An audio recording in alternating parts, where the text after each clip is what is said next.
Chairman guarantee మేము బాధ్యత కలిగినటువంటి ప్రభుత్వంగా ముందుకొచ్చి మేమే కాపీలన్నీ కూడా ఇక్కడ పెట్టి మా మంత్రి గారు చదువుతారు, మీరు చర్చించండి అని చెప్తే మంత్రి గారికి ప్రసంగించకుండా అడ్డుకుట్టుగా ఎవరో మీరే శాసన మండలిలో చూశారు అధ్యక్ష. అదే విషయాన్ని నిన్న మా శాసనసభ వ్యవహారాల మంత్రి గారు ఎప్పటికైనా వాళ్ళకి తిరుపతి లడ్డూ మీద చర్చించడానికి భయపడుతున్నారు, వాస్తవాలు వస్తాయని. ఎప్పటికీ మేము వెనక్కడం లేదు. మీరు వెంటనే అధ్యక్ష, మీరు వెంటనే బిఎస్సిని పిలిపించండి, బిఎస్సిని పిలవండి. మా సభ్యులందరూ కూడా ఒకరు కాదు అధ్యక్ష, ఎంతమంది సభ్యులు ఉన్నారు అందరూ తిరుపతి లడ్డూ మీద చర్చించడానికి సిద్ధంగా ఉన్నారు. మీరు బిఎస్సి పిలండి. 4వ తారీఖు, ఒక రోజు సరిపోకపోతే 5వ తారీఖు, 2 రోజులు సరిపోకపోతే 6వ తారీఖు, 3 రోజులు కూడా తిరుపతి లడ్డూ మీదే చర్చిస్తే మా సభ్యులు మా అభిప్రాయాలన్నీ చెప్పడానికి సిద్ధంగా ఉన్నారు.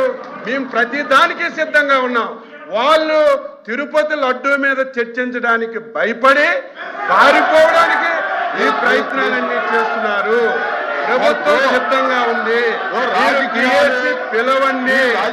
4వ తారీఖు, 5వ తారీఖు, 6వ తారీఖు, అవసరం ఉంటే ఇంకొక రోజు ఎక్కువైనా సరే చర్చించడానికి వాస్తవాలన్నీ రాష్ట్ర ప్రజానీకానికి, హిందూ సమాజానికి తెలియజేయడానికి ప్రభుత్వం సిద్ధంగా ఉంది అని చెప్పి మీకు తెలియజేస్తున్నాను అధ్యక్ష.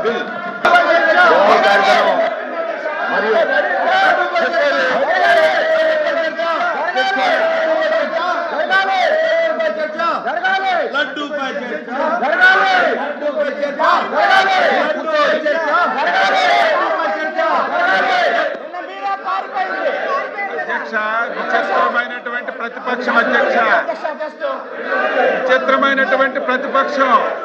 మేము లడ్డూ మీద చర్చించడానికి సిద్ధంగా ఉంటే సరుకు లేక 5 సంవత్సరాలు వీళ్ళు తిరుపతి తిరుమల పవిత్రతను ఏ విధంగా దెబ్బతీశారు, మొత్తం బండారం అంతా బయటకు వస్తుందని చెప్పి భయపడి శాసన మండలిలో చర్చకి రాకుండా అడ్డుపడుతున్నటువంటి విధానం యావత్ సమాజం చూస్తుంది అధ్యక్ష. మేము సిద్ధంగా ఉన్నాము. 4వ తారీఖు పునఃప్రారంభమైనప్పుడు